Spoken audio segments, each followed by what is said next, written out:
Good evening, everybody.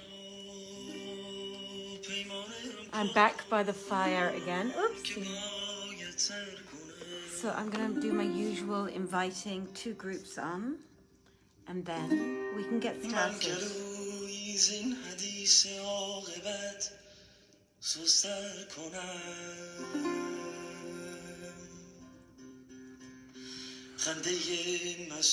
Hi Tim, good evening, how lovely to see you.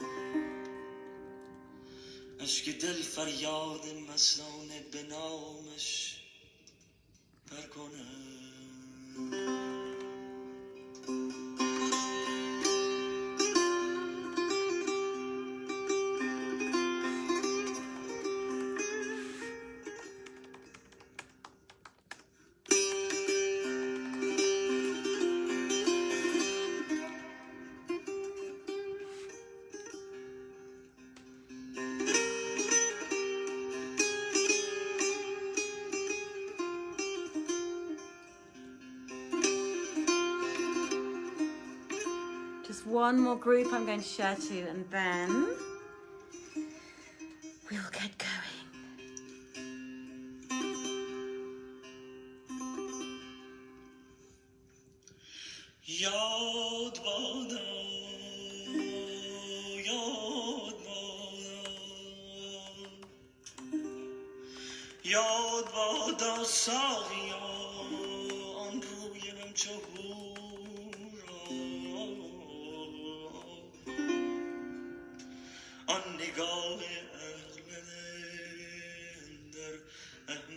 Okay.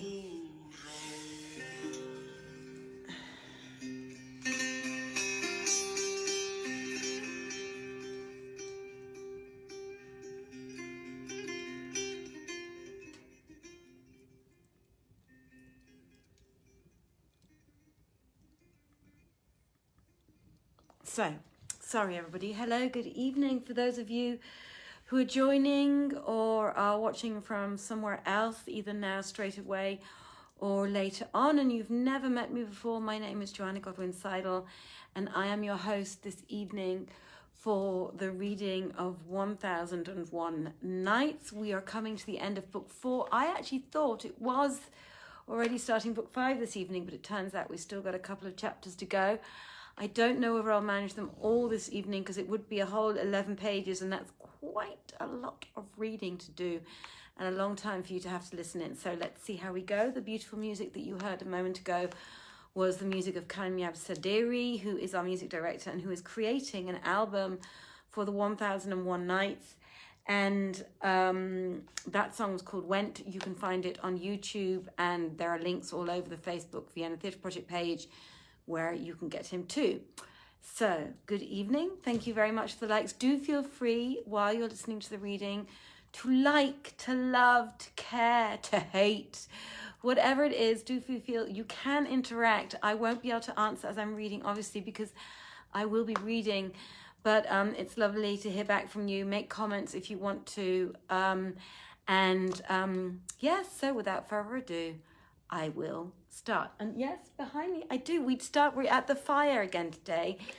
It was such a cold day. I don't know where you are in the world, but where I am in the world, we had very Scottish weather, in that the sun shined and it rained and there was a bit of fog and there was snow as well. So all of that within a whole 2-hour period. So it was a very strange day today. Anyway, welcome, and let us get going. And another thing I wanted to say again is, unfortunately, we're not going to be able to do our celebratory, because it is our anniversary. On this Saturday is an anniversary for Samantha and I, because we will have been reading 1001 Nights for a whole year now, which we started, thanks, for all my tongue ties, which we started on the 20th of March, 2020, when I, Joanna, read the epilogue? That's the beginning of a book, isn't it? The epilogue of 1001 Nights. And then we started reading. And because there were then so many lockdowns all over the world at different stages, and there still are, and there are still curfews going on in many places around the world and stuff, we decided that, Samantha and I decided that we would carry on reading and even carry on reading the whole book.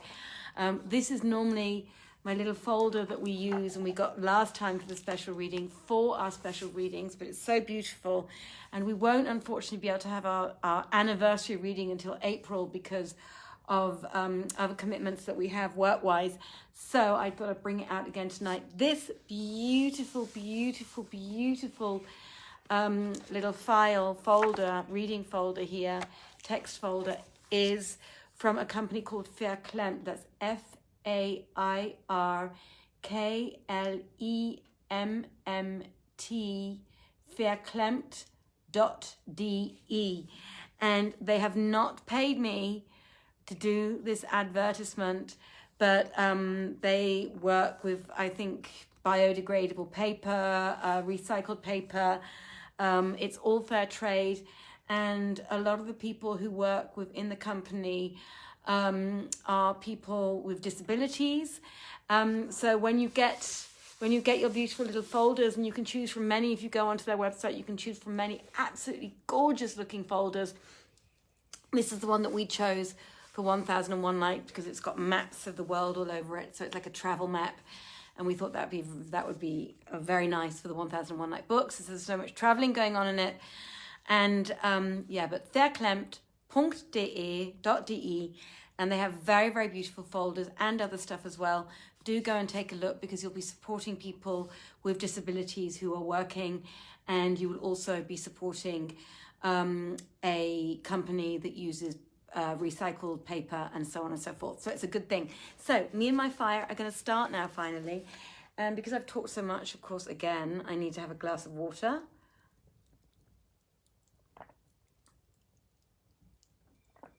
Now, when it was the 351st night, Scheherazade said, "It has reached me, O auspicious king, that quoth Khorasani to Al-Ziyadi, by Allah, hadst thou told me the fact at first, I had not pressed thee. And now, by Allah, I will not accept aught of this money, and thou art lawfully quit of it." So saying, he went away, and I set my affairs in order, and repaired on the procession day to Al-Mamun's gate, where I found him seated. When he saw me present myself, he called me to him, and bringing forth to me a paper from under his prayer carpet, said to me, "This is a patent conferring on thee the office of Qazi of the Western Division of Al-Madinah, the holy city, from the Bab al-Salam to the furthest limit of the township, and I appoint thee such and such monthly allowances. So fear Allah, to whom be honor and glory, and be mindful of the solicitude of his apostle, who may he bless and keep on thine account." Then the folk marveled at the Caliph's words and asked me their meaning. Whereupon I told them the story from beginning to end, and it spread abroad amongst the people. And, quoth he who telleth the tale, Abu Hassan al-Ziyadi ceased not to be Qazi of Al-Madinah, the holy city, till he died in the days of Al-Mamun. The mercy of Allah be on him. And among the tales, men and women tell one of the poor man and his friend in need. There was once a rich man who lost all he had and became destitute. Whereupon his wife advised him to ask aid and assistance of one of his intimates. So he took himself to a certain friend of his and acquainted him with his necessities, and he lent him 500 dinars to trade withal. Now, in early life, he had been a jeweller. So he took the gold and went to the jewel bazaar, where he opened a shop to buy and sell. Presently, as he sat in his shop, 3 men accosted him and asked for his father. And when he told them that he was deceased, they said, "Say, did he leave issue?" Quoth the jeweller, "He left the slave who is before you." They asked, "And who knoweth thee for his son?" And he answered, "The people of the bazaar." Whereupon they said, "Call them together, that they may testify to us that thou art his very son." So he called them, and they bore witness of this.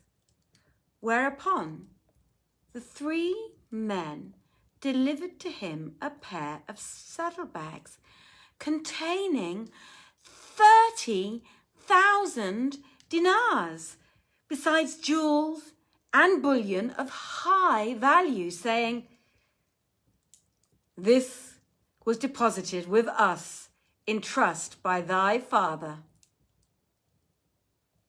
Then they went away, and presently there came to him a woman who sought of him certain of the jewels worth 500 dinars, which she bought and paid him 3,000 for them.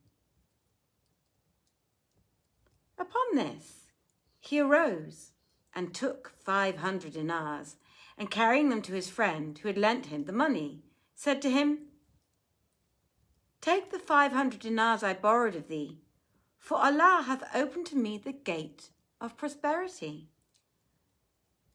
Quoth the other, "Nay, I gave them to thee outright. For the love of Allah, do thou keep them, and take this paper, but read it not till thou be at home, and do according to that which is therein." So he took the money and the paper and returned home, where he opened the scroll and found therein inscribed these couplets: "Kinsmen of mine were those 3 men who came to thee, my sire and uncles twain, and Salih bin Ali. So what for cash thou soldest, to my mother 'twas, thou soldest it, and coin and gems were sent by me. Thus doing, I desired not any harm to thee, but in my presence spare thee and thy modesty."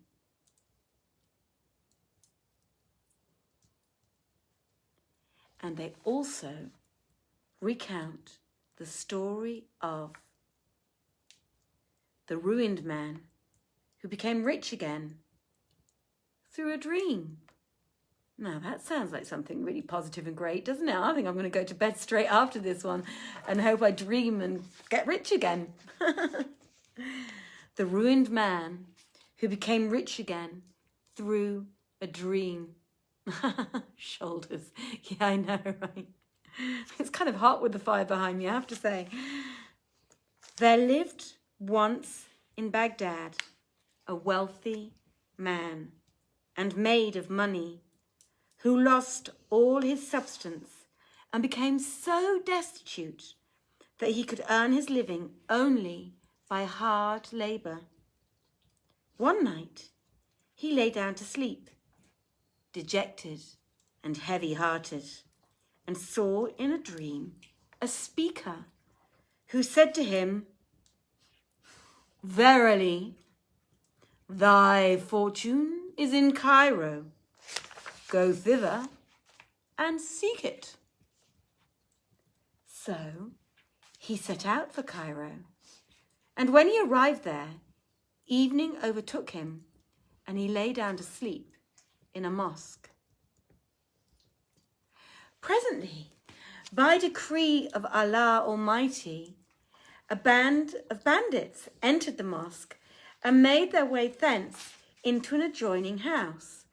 But the owners, being aroused by the noise of the thieves, awoke and cried out, whereupon the chief of police came to their aid with his officers. The robbers made off.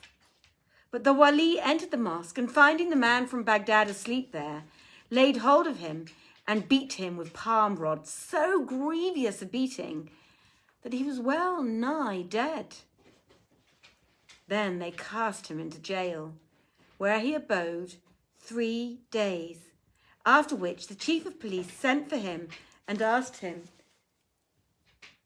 sorry, that's my dog. It's just about to knock everything down. There you go. You comfy now? Sorry, he was just finding a new comfy place to sleep again. Where were we? Then they cast him into jail, where he abode 3 days, after which the chief of police sent for him and asked him, Whence art thou? And he answered, From Baghdad. Quoth the wali, And what brought thee to Cairo? And quoth the Baghdadi, I saw in a dream one who said to me, Thy fortune is in Cairo. Go thither to it. But when I came to Cairo, my fortune which he promised me proved to be palm rods thou so generously gavest to me. The wali laughed till he showed his wisdom teeth and said, O man of little wit, thrice have I seen in a dream one who said to me, There is in Baghdad a house in such a district of such a fashion, and its courtyard is laid out garden-wise at the lower, and whereof is a jetting fountain, under the same a great sum of money lieth buried. Go thither and take it. Yet I went not. But thou, of the briefness of thy wit, hast journeyed from place to place on the faith of a dream, which was but an idle galimatias of sleep.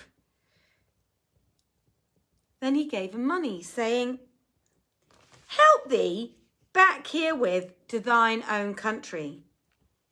And Shahrazad perceived the dawn of day and ceased to say her permitted say. Now, when it was the 352nd night,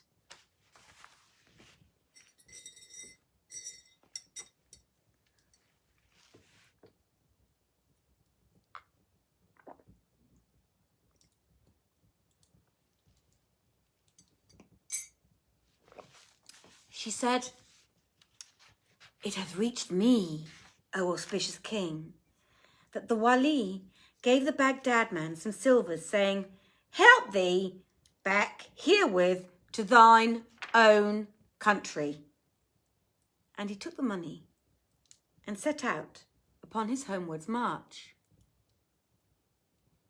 Now, the house the wali had described was the man's own house in Baghdad. So the wayfarer returned thither and, digging underneath the fountain in his garden, discovered a great treasure. And thus Allah gave him abundant fortune. And a marvellous coincidence occurred. We didn't see that one coming, did we? And a story is also current of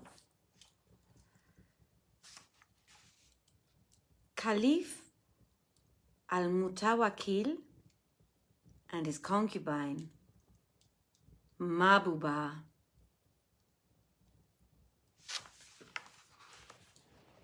There were,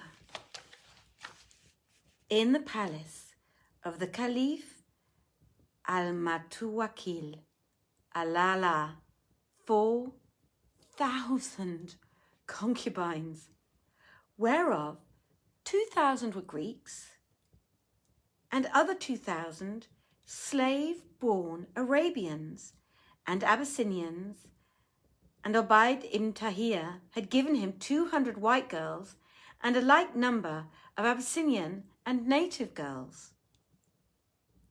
Among these slave-borns was a girl of Basra, hight Mahbubah, the beloved, who was of surpassing beauty and loveliness, elegance and voluptuous grace. Moreover, she played upon the lute and was skilled in singing.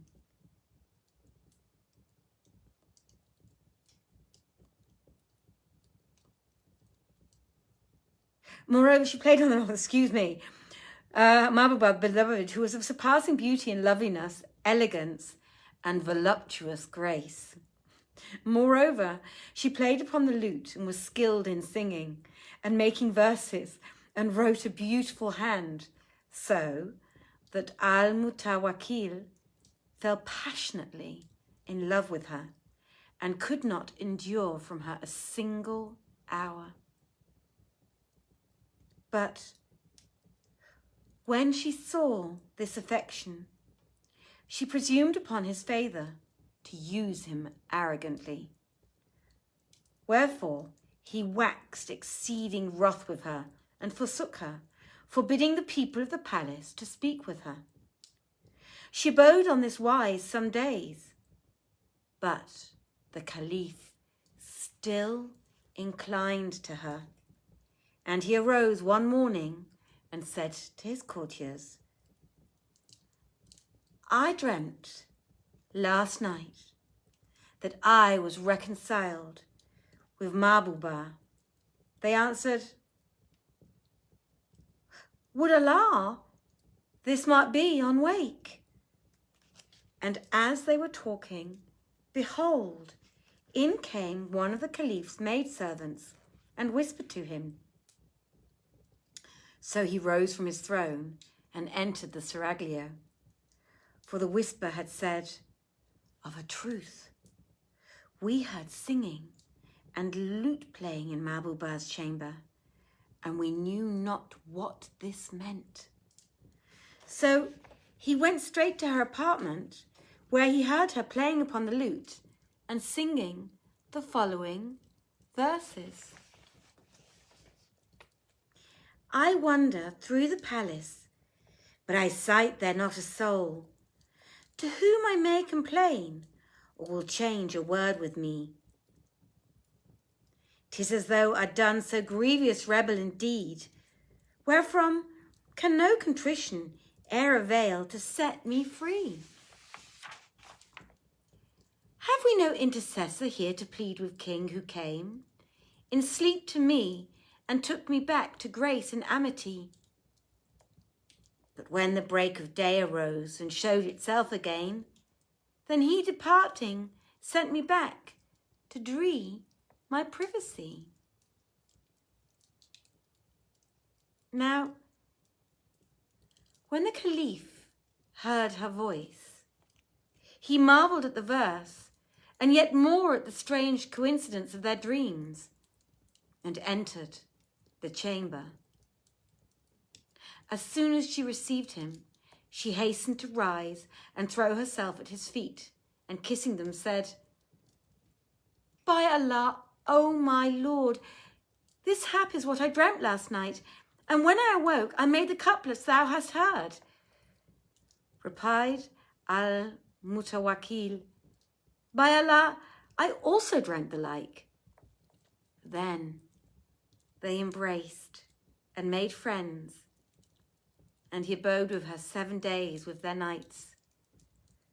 But Mahbubah had written upon her cheek, in musk, the Caliph's name, which was Jafar, And when he saw this, he improvised the following. One wrote upon her cheek with musk, his name was Jafar Height. My soul for hers who wrote upon her cheek, the name I cite. If and her fingers had inscribed me line upon her cheek, full many a line in heart of mine those fingers did indite.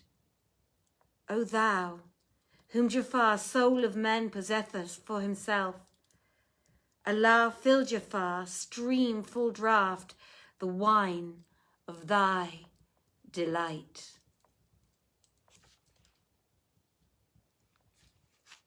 When Al-Mutawakkil died, his host of women forgot him, all save Mahbubah. And Scheherazade perceived the dawn of day and ceased saying her permitted say. Let me see if I can just load something up onto that fire without destroying it. You know I'm not always very good at this, so let's see what we can do.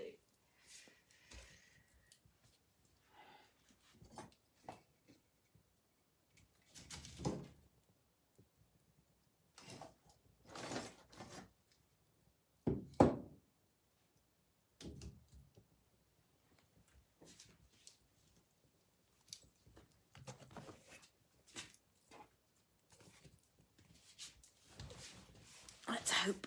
Oh, I think that's going to be very positive. Good, good, good. All right, everybody. So let's continue, shall we? Now I've lost my space, of course. Here we go. Now, when it was the 353rd night, I'm going to take a sip of tea.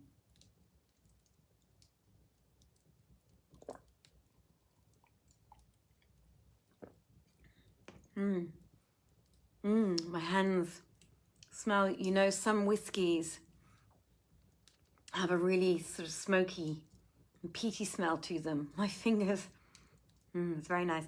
My fingers have a very pleasant, smoky, peaty smell now from the fire, from the wood. Awesome. All right. So now when it was the 353rd night, Scheherazade said, "It has reached me, O auspicious king, that when Al-Mutawakkil died, his host of women forgot him, all save Mahbubah, who ceased not to mourn for him till she deceased and was buried by his side.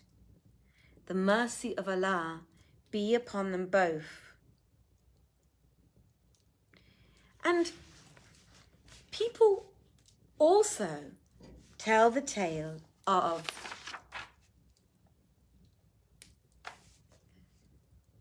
Wardan,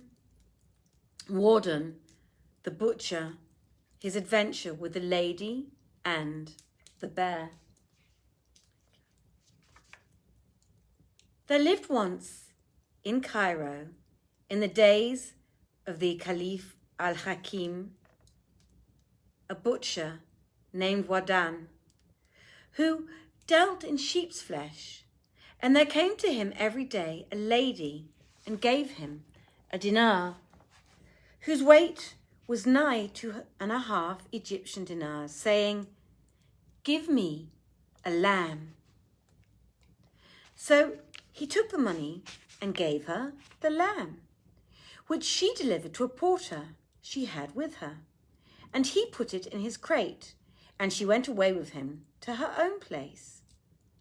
Next day she came in the forenoon, and this went on for a long time, the butcher gaining a dinar by her every day, till at last he began to be curious about her case, and said to himself, "This woman buyeth of me a ducat worth of meat every morning, paying ready money, and never misseth a single day. Verily, this is a strange thing." So he took an occasion of questioning the porter in her absence, and asked him, "Whither goest thou every day with yonder woman?" And he answered, "I know not what to make of her for surprise, inasmuch as every day, after she hath taken the lamb of thee, she buyeth necessaries of the table, fresh and dried fruits, and wax candles, a dinar's worth, and it taketh of a certain person, which is a Nazarene, 2 flagons of wine, worth another dinar.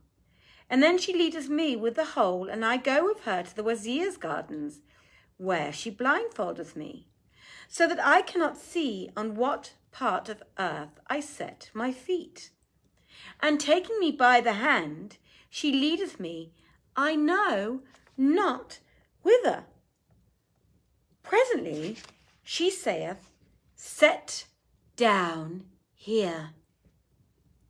And when I have done so, she giveth me an empty crate she hath ready, and taking my hand, leadeth me back to the wazir's gardens, the place where she bound my eyes, and there removeth the bandage, and giveth me 10 silver bits. Allah be her helper, quoth Wardan. But he redoubled his curiosity about her case.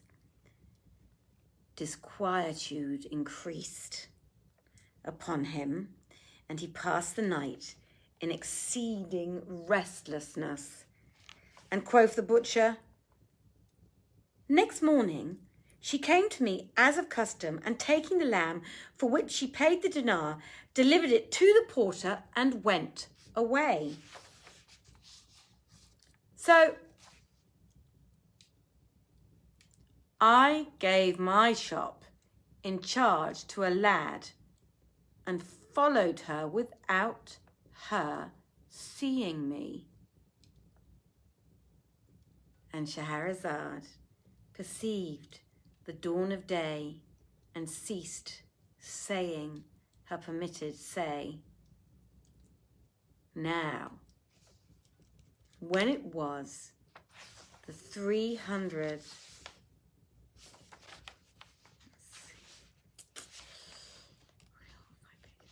Now when it was the 354th night, she said, It hath reached me, O auspicious king, that Wardan the butcher continued, So I gave my shop in charge to a lad and followed her without her seeing me, nor did I cease to keep her in sight, hiding behind her, till she left Cairo and came to the wazir's gardens. Then I hid myself, whilst she bandaged the porter's eyes, and followed her again from place to place till she came to the mountain and stopped at a spot where there was a great stone.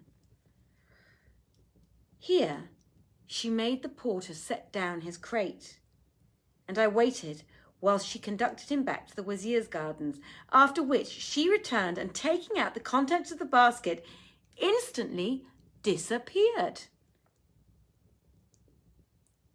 Then I went up to that stone and, wrenching it up, entered the hole and found behind the stone an open trapdoor of brass and flight of steps leading downwards.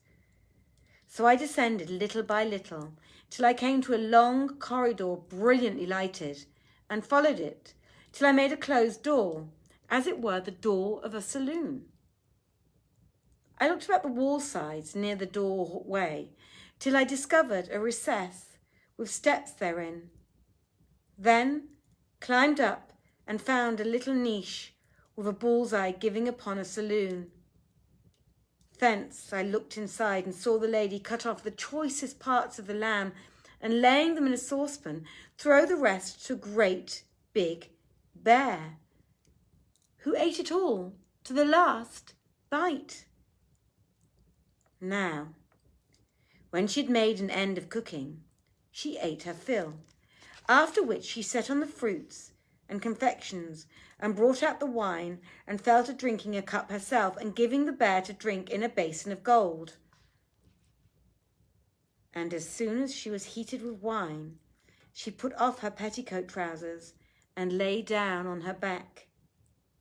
Whereupon the bear arose and came up to her and stroked her, whilst she gave him the best of what belongeth to the sons of Adam, till he had made an end, when he sat down and rested. Presently he sprang upon her and rogered her again. And when he ended, he again sat down to rest.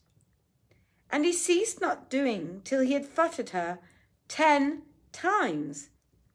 And they both fell to the ground in a fainting fit, and lay without motion.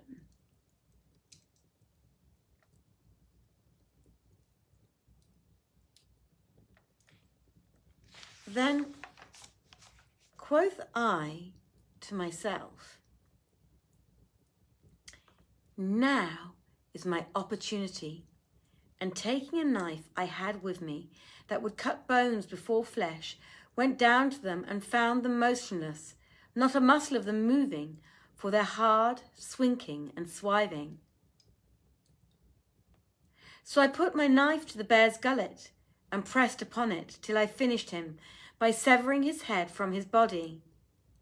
And he gave a great snort like thunder, whereat the lady started up in alarm, and seeing the bear slain and me standing whittle in hand, she shrieked so loud, a shriek that I thought the soul had left her body. Then she asked, O Wardan, is this how thou requitest me my favours? And I answered, O enemy of thine own soul, is there a famine of men that thou must do this with this damnable thing? She made no answer, but bent down over the bear and looked fondly upon him. Then, finding his head divided from his body, said to him, O Wardan, which of the two courses would thou take? Either obey me in what I shall say, and be the means of thy own safety, and Scheherazade perceived the dawn of day and ceased saying her permitted say.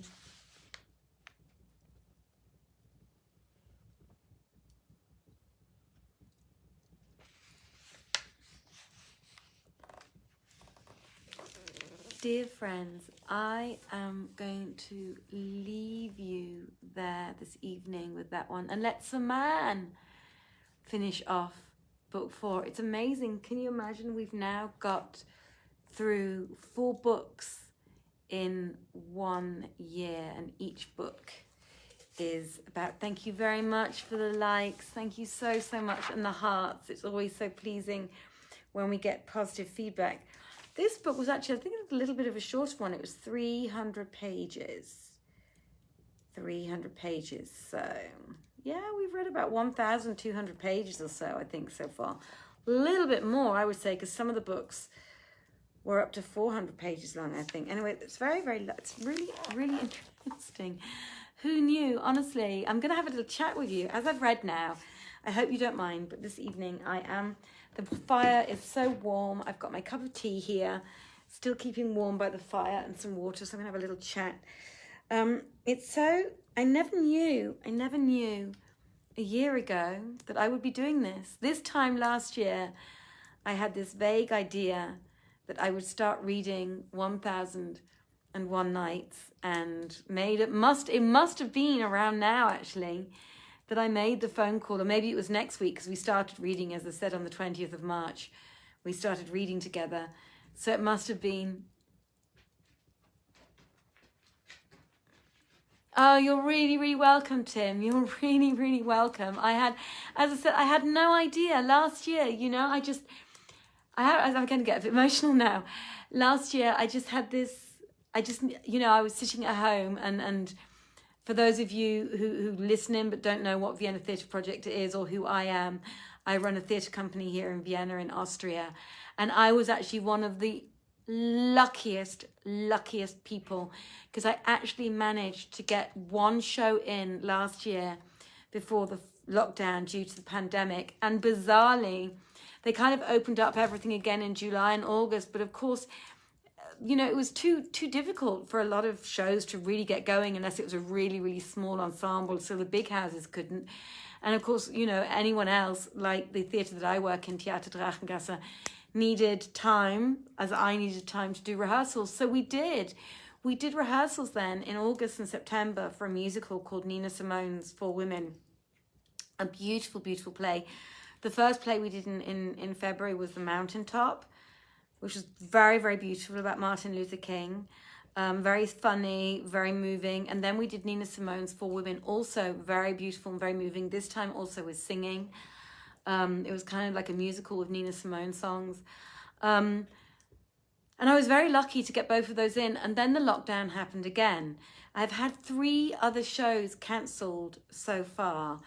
And while we are all planning for what's coming next, we still don't know. None of us know in the theatre world, pretty much across the world. I know a friend said in Australia things were opening up again, but in the UK, in America, here in Austria, I would imagine it's the same in France, I think at the moment, because they've got problems with COVID right now.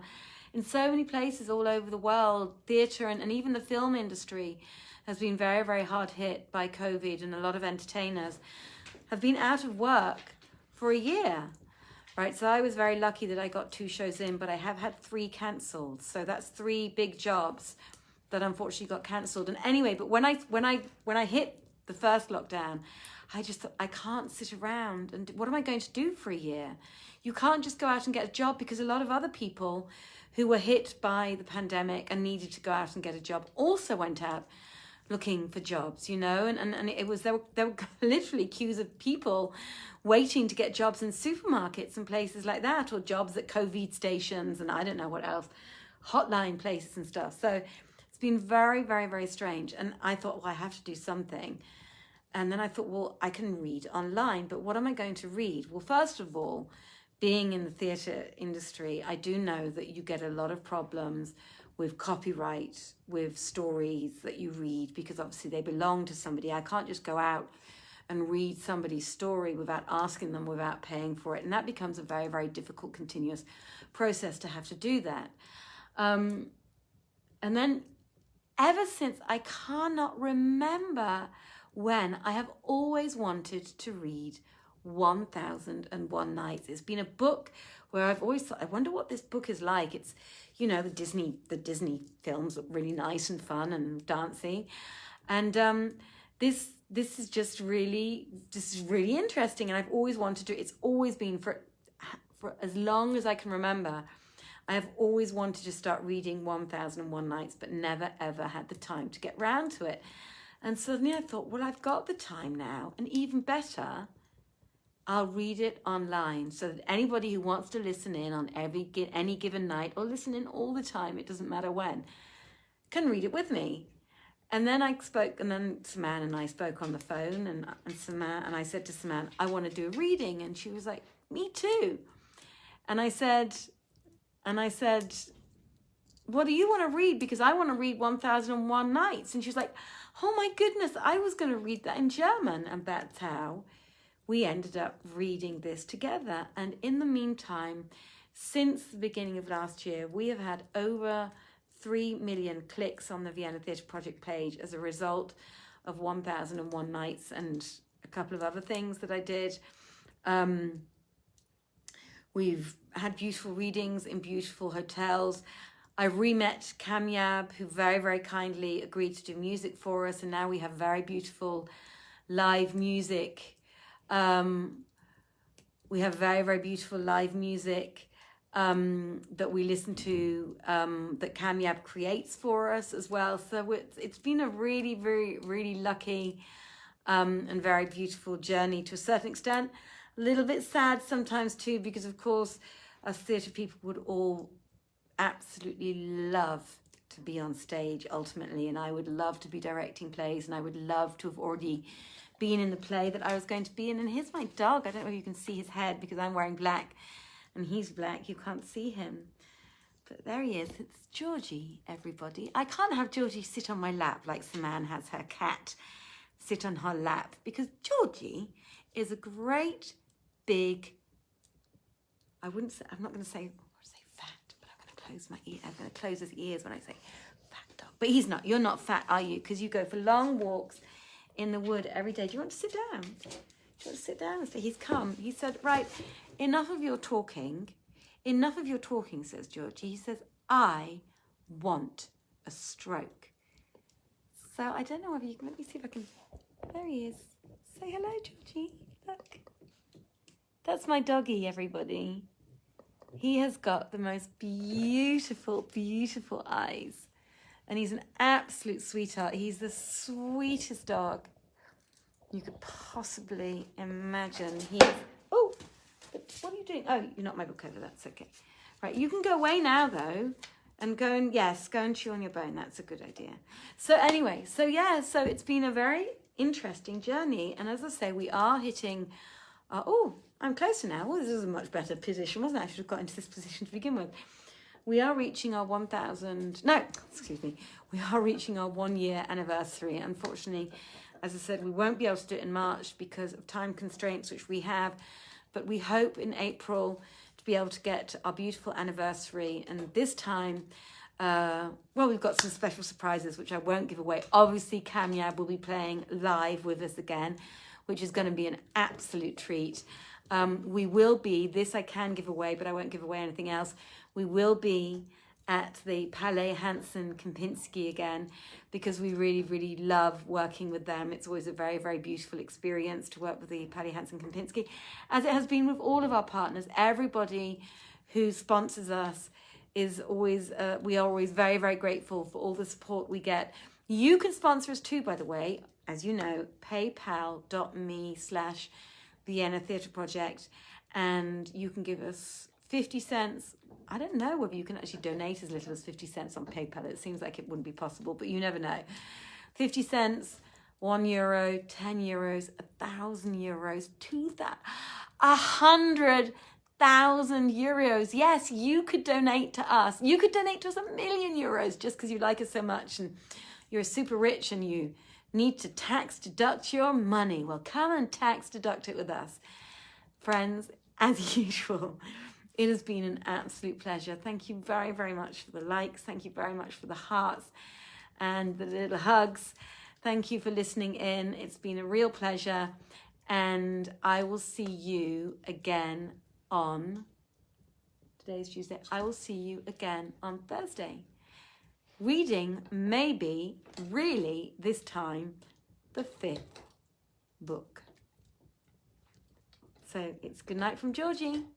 It's good night from the fire, and it's good night from me. Take care, everybody. Look after yourselves. Many blessings. Bye-bye. Take care.